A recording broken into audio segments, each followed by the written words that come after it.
Tuning in Minister 9, Liborous Oshomah joins us, legal practitioner, to continue our focus on developments within the NNPC. Thank you for coming on this morning. My pleasure always. Thank you for having me. Well, I haven't heard the members in the House of Reps up in arms again about this one. They say they want to just clear the air, that they had it up to here, I reckon. And so now it's about this chartered aircraft, and they made all sorts of allegations. The NNPC responds to it. So first it was that 20 billion. Now we've got this one. Do you think there's something wrong with the way the management of resources within the NNPC? First and foremost, before I start, I definitely will not be opportune to be here again tomorrow. I want to congratulate Sulai for adding another year tomorrow. Then, outside that, the way all of these things are beginning to come up, it's like if you cannot match the master blow for blow, name his favorite goods. And if you've been following events, it started with Mr. President, don't contest. And there was an agreement that he will only go for one term. And thereafter, some members walked out of PDP and joined the opposition and now became progressive. And then the Sanusi 20 billion allegation. And now a lot of people were of the opinion that we know the federal government won't do anything. And now the president had decided, okay, we'll set up, we'll employ an external forensic auditor to audit the account, the claims and counterclaims. And so, all of a sudden, if you listen to the wordings of the prayers of the motion, because the House of Rep knows that if you say the minister chartered a jet for her use, people will say, well, if it's for official use, then it's not a problem. And so it was couched in a way to draw attention. It's for personal and family use. I've read the prayers of the motion. I've read the defense of NNPC also. And so the question should not be, if you now say that the charter was not for private and family use, where do we go from there? Okay, and then also, we ought to have seen what is the cost of chartering a plane. Because we know that these days, all our governors, speakers, including speakers of State House of Assembly, including the Speaker of the House of Rep, senators, politicians, all fly chartered jet these days. If you go to the Abuja International Airport now, the local wing, it's now reserved for chartered flights. Almost about 45 of them operating in Nigeria. There's a distinction in all of those. People could use jets. Yes. And use it rightly without an abuse. Exactly. But what they are pointing out is the abuse. That's what I'm telling you. That's what I'm telling you, that you need to, what was done was to couch the prayer in a way that will catch our attention. And at the end of the day, just like all others, you will find out that gradually this will go in the same way. Because NNPC now had come out to say, we did not charter a plane for the minister's private personal use.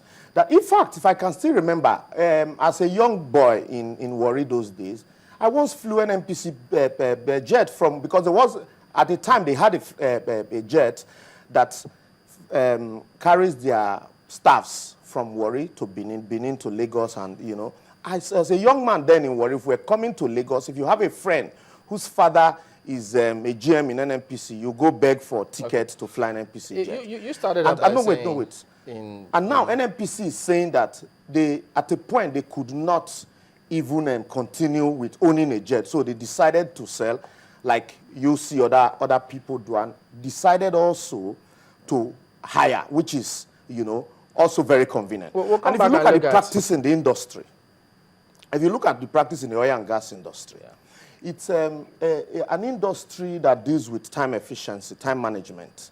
And so if a governor, for example, speaker, so let's say you have an urgent matter to attend to in Abuja, and there are no immediate flights available for you to leave for Abuja. In most cases, to the extent that, remember, they also said that why will that private jet be used even when you're on the president's entourage?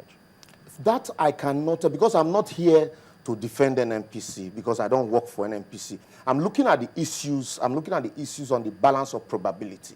I'm looking at the issues holistically.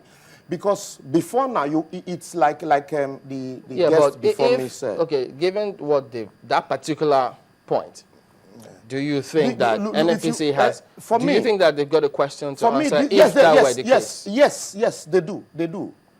That's if not, NNPC wouldn't have come out to say, look, immediately issue a press release to say, look, we did not charter a jet for the minister's exclusive use. And these are allegations.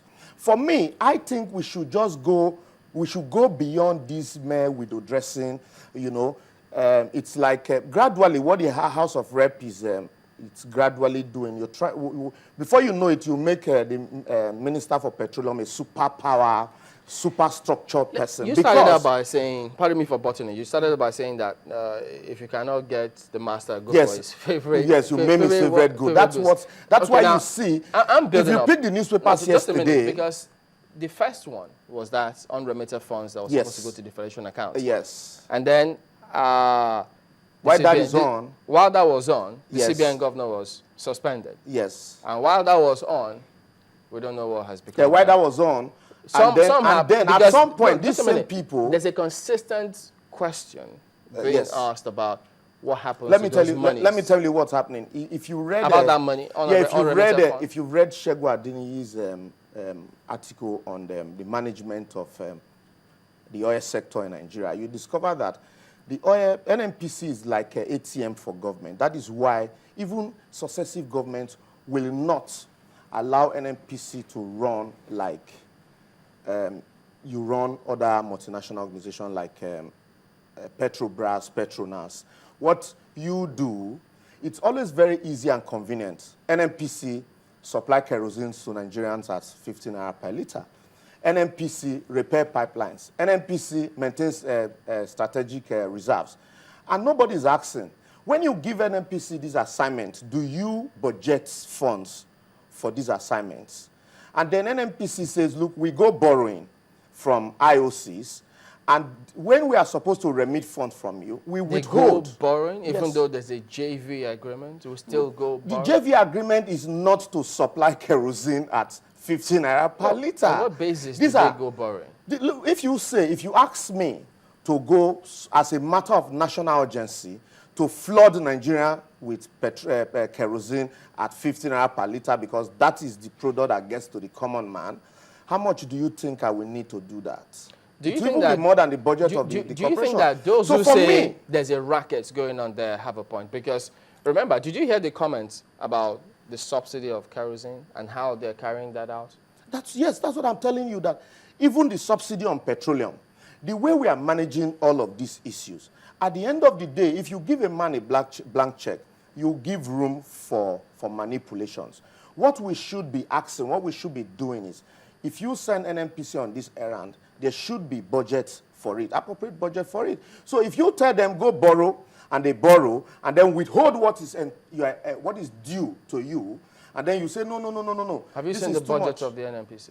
Yes, if you pick the national budget, you would see that at some point, every ministry and parastatals is represented. Even recently, like about last 2 weeks also, they still went defending budgets.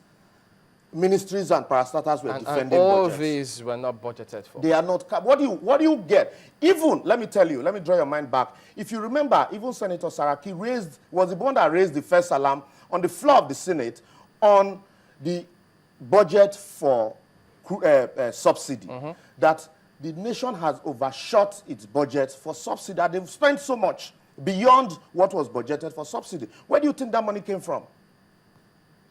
Where?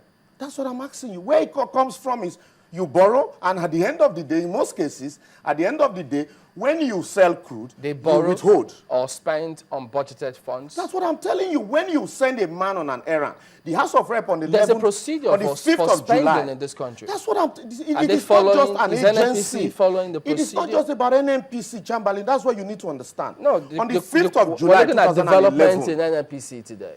on the 5th of July 2011, this same House of Rep passed a resolution to the President and the National Assembly and the NNPC, ordering them as a matter of national urgency to supply kerosene to Nigerians at 15 naira. It's stated there, at 15 naira, knowing fully well that there was no budget for it. And so, when NNPC now, in turns, supply this product at 15 naira, and then you turn around to say, no, why would you spend money that was not budgeted for? When you started it in the first place, the picture you should get is that it is not just a parastatal. It's, the whole system, it's the whole structure, the entire structure.